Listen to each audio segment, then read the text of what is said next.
on Friday, we always start things off with flashpoints with our national security analyst Juan Zarate. Is here again today with the top stories from around the world and how it affects foreign policy.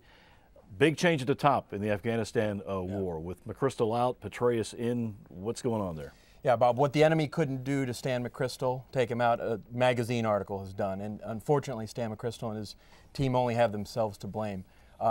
Stan McChrystal, one of the great warriors, patriots of the country, great service record over the past couple of decades, unfortunately is no longer leading. But this comes at a critical time, Bob, because this is a time in which in D.C. you're seeing a lot of anxiety over where we're going in Afghanistan, anxiety over whether or not the strategy can work, with faltering in Marja, questions as to what we're going to do actually in Kandahar, questions as to whether or not some of the assumptions of the strategy actually come into play. Finally, questions on the timeline, which I think are really starting to hit the front pages. What happens come December when the Pentagon reviews our strategy? What comes on July 2011 when the President has claimed that we're going to start our withdrawal of troops? What does that look like, and how do we assess success in that timeline, especially now given that we have a leadership change at the top? This was a bad spot for the administration. A lot of people felt the President had no choice in the matter, even though General McChrystal was his guy. But then he comes up with General Petraeus, and Secretary Gates said he hadn't really brought that up. The President brought that up. Good solution? I think it's a brilliant solution. I think the President should be commended for that. General Petraeus, the intellectual architect of the counterinsurgency strategy, seen as the one who really pushed for the surge in Iraq, which turned things around, which fed into the Anbar awakening and the turnaround there. And in many ways, probably the only guy the President could go to credibly to demonstrate that we were still committed to the Afghan campaign in a serious way. Anyone else would have been seen as a step down from Stan McChrystal, frankly. And so this is really a credit to President Obama. It's a credit to General Petraeus descending from his role as CENTCOM commander. And I think, if we're going to succeed, it's with leaders like General Petraeus.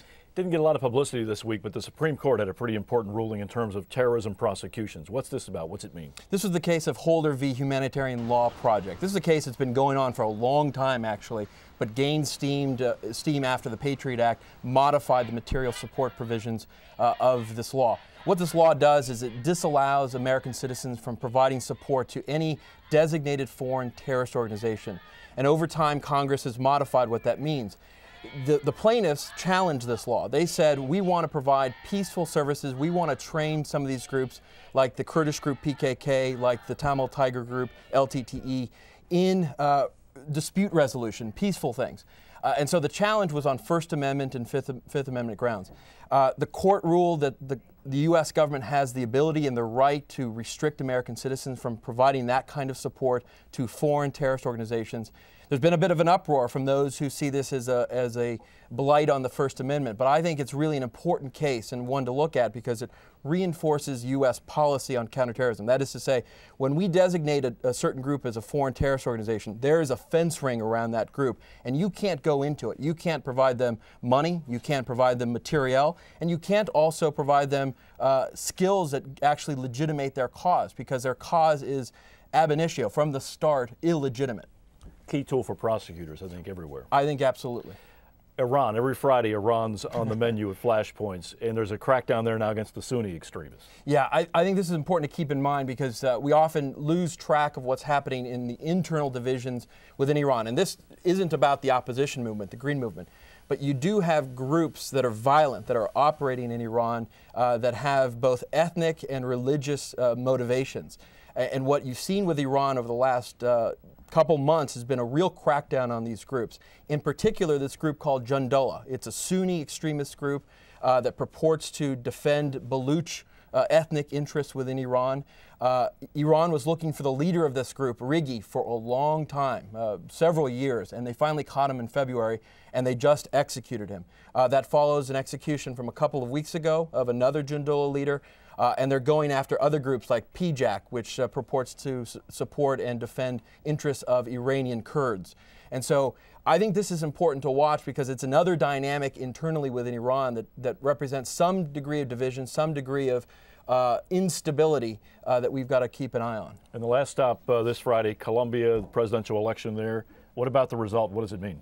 I think great news across the board for the United States. One, you have a peaceful transfer of power democratically in Colombia to Juan Manuel Santos, who was the defense minister under President Uribe, who left office.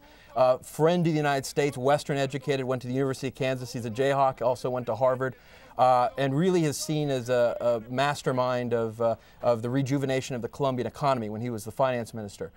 He's got his hands full, though, because he's got to deal with internal politics, concerns about abuses, human rights abuses, corruption. He also has to deal internationally with strained relations with Venezuela and Ecuador, and he wants to push for a free trade agreement with the U.S. He wants to make sure that that happens in this term. So that's a good transfer of power, and it's a clear contrast to what's happening in Venezuela, where Chavez is consolidating his power. So from the U.S. standpoint, there's some stability there in the handover. Stability, and we'll have to see where that relationship goes, but it's a key relationship with Colombia. All right, Juan. Well, thanks very much.